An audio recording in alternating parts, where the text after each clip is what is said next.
बच्चों, केमिस्ट्री के फॉर्मूला और इक्वेशंस के पीछे छुपी हुई हर एक कहानी को इतने अच्छे से समझ लो, क्योंकि एक दिन यही आप लोगों के 12th बोर्ड्स की कहानी बनेगी। तो चलिए शुरू करते हैं आज का most important topic, Hinsberg test.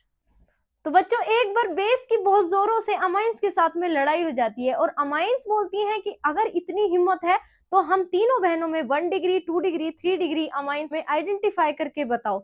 तो बेस कहता इसमें कौन सी बड़ी बात है, अभी मेरे कजन ब्रदर को बुलाता हूँ और तुम सब लोगों को बताता हूँ कि कौन सी 1 डिग्री है, कौन सी 2 डिग्री है और कौन सी 3 डिग्री। तो याद आ गया क्या है टेस्ट।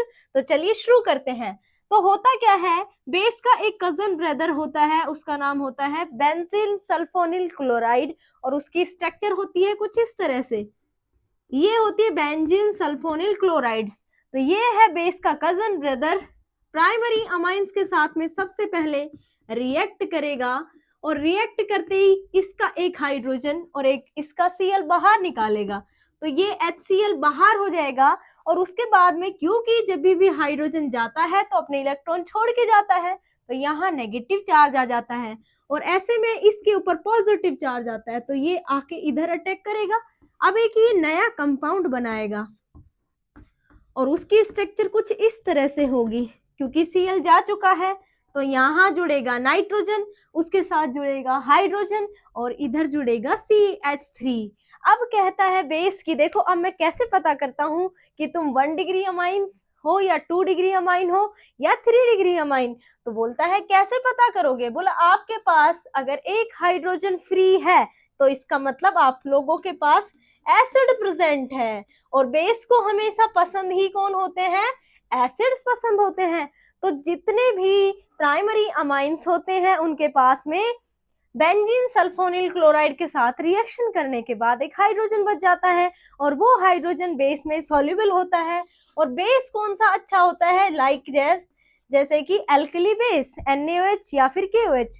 ठीक है, तो यहाँ पर हमारा एक क्वेश्चन बनता है कि इनमें से कौन सी अमाइंस हैं जो एल्कली बेस में सॉल्युबल होती हैं। तो हमेशा ध्यान रखना जिसके पास रिएक्शन करने के बाद में भी अगर एक हाइड्रोजन बचता है वही अच्छी रिएक्शंस बेस के साथ में करती हैं। तो ये जो है ये है बेस सॉल्युबल और इस तरह से इन्होंने 1 डिग्री को आइडेंटिफाई कर दिया।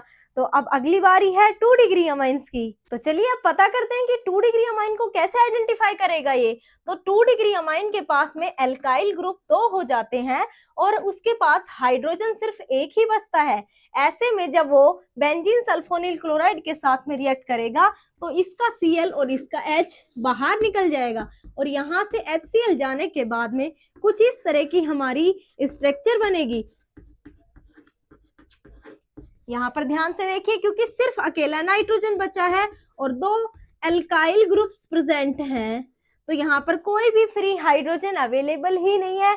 नो फ्री हाइड्रोजन और हाइड्रोजन नहीं है, दैट मीन्स वहां पर एसिड प्रेजेंट नहीं है और एसिड नहीं है तो बेस में सॉल्युबल नहीं होगा और बेस उसके साथ में कोई रिएक्शन नहीं दिखाएगा। दैट मीन्स जो ये वाला हम प्राइमरी की बात करते हैं वो बेस में सॉल्युबल होते हैं और सेकेंडरी जो होते हैं बेस में इनसॉल्युबल होते हैं। यहाँ से आपने क्लियरली पता कर लिया कि 1 डिग्री अमाइन है या फिर 2 डिग्री अमाइन। लेकिन अगर 3 डिग्री की बात करते हैं तो 3 डिग्री में क्या होता है बच्चों, एक भी हाइड्रोजन नहीं बचता बल्कि यहाँ पर तीनों ही एक R ग्रुप प्रेजेंट और हो जाता है। एक्स्ट्रा R ग्रुप होने की वजह से यहाँ कोई हाइड्रोजन नहीं है तो इसकी रिएक्शन ही नहीं होगी बेंजीन सल्फोनिल क्लोराइड के साथ में।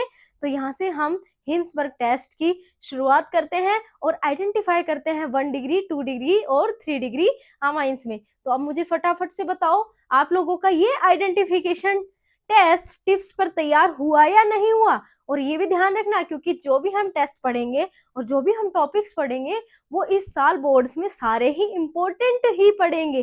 तो बच्चों, आप लोगों को ये कैसा लगा मुझे कमेंट करके बताना। तब तक के लिए बाय बाय।